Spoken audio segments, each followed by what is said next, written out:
OKC, man. OKC. They were special. And once again, Josh Giddey was sensational in the fourth quarter and ripped the Pelicans hard out. I thought Jalen Williams was sensational in the fourth. Shea did his thing, even though he wasn't, crazy efficient as he's been overall. He was sensational on the glass. I thought they rebounded really well team-wide, considering, the size advantage that the Pelicans had, and obviously the way they were hustling because it was their last game of the season. And yeah, the starters are just great, man. Lou Dort continued his incredible series on Brandon Ingram, who was 2 of 14. Jalen Williams, so impressive with his shot making and shot taking. Chet, just locking it down defensively. I'm just so impressed with Chet's defense and his defensive presence. Josh Giddey, man, hit his shots. 4 of 6 from the 3-point line. When Josh Giddey does that, what can you do, man, against this Thunder team? And they didn't even get that much of a bench help in this game, and they still pretty much dominated, forced a lot of turnovers.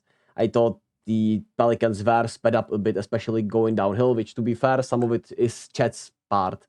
Trey Murphy had a rough series offensively. I thought he just couldn't find his rhythm and shot. Herb Jones the same. Jonas Valanciunas, after a great start to this series, couldn't find his rhythm against Chet, and they did much better forcing him a little further away from the basket, and Brandon Ingram just couldn't make shots, man.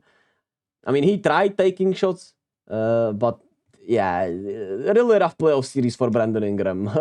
And you wonder what his future with the Pelicans is looking like after these playoffs. Shout out Najee Marshall. He was a dog in this series, and Jose Alvarado played a little out of pocket.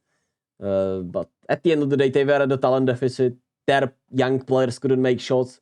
The shot creator in Trey Murphy, or shot taker more likely, couldn't make his shots. Brandon Ingram, the shot creator for them, couldn't make shots, while obviously Shea, Jalen, and Chet did. And now you even had Josh Giddey sniping out there instead of your snipers. Josh Giddey hit as many 3-pointers as everyone not named Najee Marshall, right? Combined.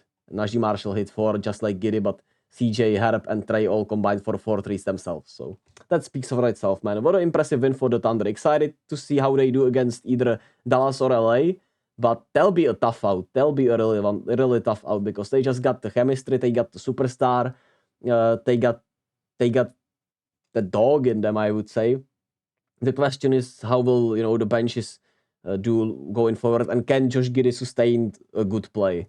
Those are the biggest question about the Thunder at the end of the day. But when you look at the Denver, for example, their bench is even more questionable maybe than the bench of the Thunder when you think about it. So that's going to be really interesting to watch.